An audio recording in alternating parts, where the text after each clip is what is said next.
Oke, shalom Bapak Ibu. Kita berjumpa lagi dalam pembelajaran menggunakan Bible Works. Jadi, yang pertama Bapak Ibu silakan download Bible Works dari Google. Tapi mungkin ini juga ada yang berbayar. Jadi, ya kita harus membayarnya seperti itu ya, supaya kita dapat yang legal. Nah, ketika kita sudah mendapatkannya dan kita buka, maka akan muncul tampilan seperti ini. Hal yang pertama yang dapat kita lakukan adalah, misalnya kita ingin menyelidiki kata-kata di dalam Alkitab, maka kita memilih terjemahan. Jadi kita arahkan kursor ke bagian ini, maka akan muncul pilihan terjemahan. Jadi Bapak Ibu silakan mengklik, maka akan muncul terjemahan-terjemahan yang kita pilih. Ini saya pilih dari King James Version, lalu ada Indonesia terjemahan baru, dan yang lain-lain ini ya tambahan. Kemudian di sini ada kitab, pilihan kitab dari Kejadian sampai Wahyu. Lalu ini pasal dan di sini ayat. Oke, saya lanjutkan saja. Misalnya Matius pasal 28 ayat 19 dan 20 seperti ini. Nah, kalau kita ingin melakukan penyelidikan lebih lanjut, ada di antara Bapak Ibu yang bertanya bagaimana saya dapat melihat tafsiran dari dari Matius ini. Jadi kita arahkan kursor khususnya ke King James ini, dan kita buka di bagian word analysis seperti ini, maka akan muncul tafsiran dari Matthew Henry Commentary. Kita tahan, nah lalu kita bisa membaca ini dan kita arahkan kursor ke bawah, maka kita akan dapat mempelajari tafsiran dari ayat yang kita pilih. Seperti itu caranya. Tetapi ya semuanya ini di dalam bahasa Inggris ya Bapak Ibu. Nah, sekarang kita kembali, kita buka di dalam Resources Summary. Nah, di dalam Resources Summary ini ada leksikon.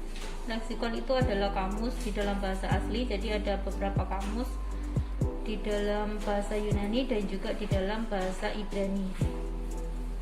Ada Berkeley Newman Greek English Dictionary, ada Freiberg, ada Gingrich dan lain-lain. Jadi Bapak Ibu bisa klik dan nanti dapat memasukkan kata,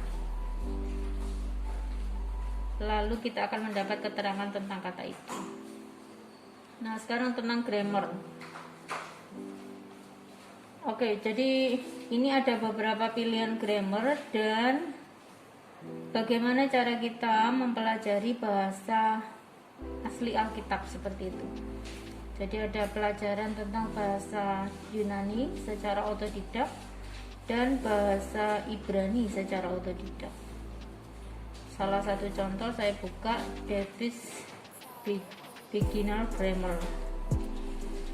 Nah, jadi langsung kita buka dan ada beberapa topik. Jadi lesson 1 itu the alphabet, lesson 2 vowel, diphthong dan breathings,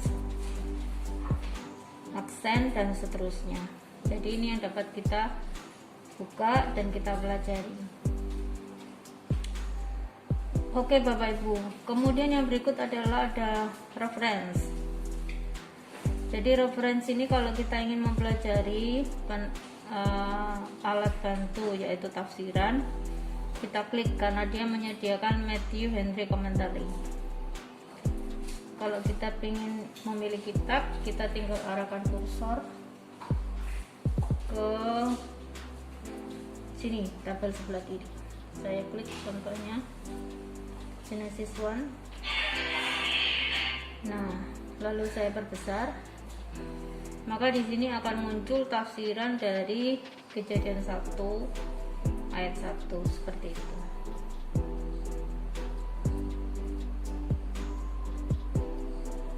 Kemudian kita juga dapat mempelajari penafsiran yang lain.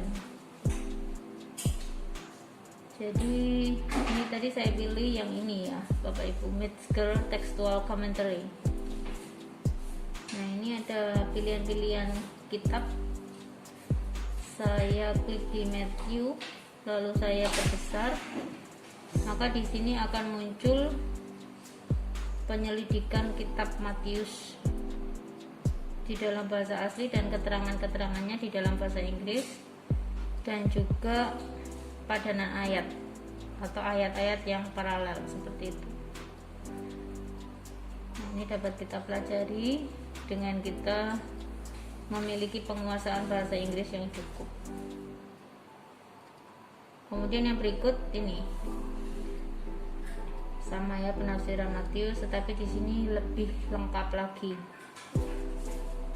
Ini ada penerimaan kitab dan seterusnya, jadi ada simbol-simbol seperti itu. Dan ini sangat menolong bagi mereka yang berminat untuk penyelidikan teks asli seperti itu. Oke Bapak Ibu, ini yang dapat kita pelajari. Jadi hampir sama dengan sabda, tetapi di sini semuanya menggunakan bahasa Inggris kecuali ada terjemahan Indonesia, terjemahan baru, dan juga tafsiran ada seperti itu. Lalu penyelidikan kitab ada, dan ada juga ini Bapak Ibu, diagram Lidi New Testament diagram.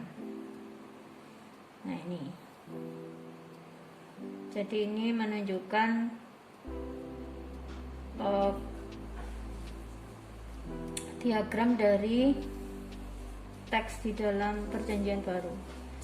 Nah, tentu untuk mempelajari diagram ini kita harus melihat bagian kiri dari tabel ini. Ini penjelasan. Contohnya saja, kalau garis datar kemudian ada pemisah garis miring, itu artinya subjek dan verb seperti itu. Nah, di dalam Matius pasal 28 ayat 19 dan 20 ini langsung garis seperti ini dan langsung ada garis datar, itu menunjukkan verb seperti itu. Tetapi di samping diagram ini ada juga keterangan dari teks atau ayat di mana kita arahkan kursor, maka di situ ada keterangan apakah itu kata kerja atau kata benda, tensesnya aorist atau tensesnya future dan seterusnya. Jadi ada keterangan dari masing-masing kata. Nah, ini kalau saya arahkan kursor ke sini, maka ini ada keterangan definitif artikel akusatif. Jadi kata etne itu menunjuk kepada nation atau bangsa, dan ini adalah noun atau kata benda yang posisinya itu sebagai objek seperti itu. Jadi walaupun ada diagram ini, tetap kita harus mempelajari bahasa Ibrani dan Yunani seperti itu ya, khususnya kalau Perjanjian Baru ya Ibrani itu dari dasar-dasarnya. Kalau Perjanjian Baru dari bahasa Yunani, dan kita harus mempelajari dari dasar-dasarnya. Dan untuk mempelajari bahasa Yunani itu ada pelajarannya secara otodidak.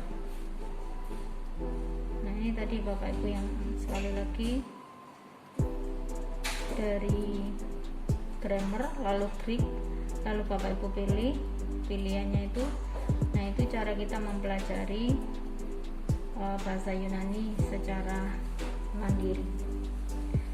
Kira-kira ini yang dapat membantu kita secara garis besar saja, dan nanti detailnya Bapak Ibu tinggal coba-coba klik seperti itu. Terima kasih, Tuhan Yesus memberkati.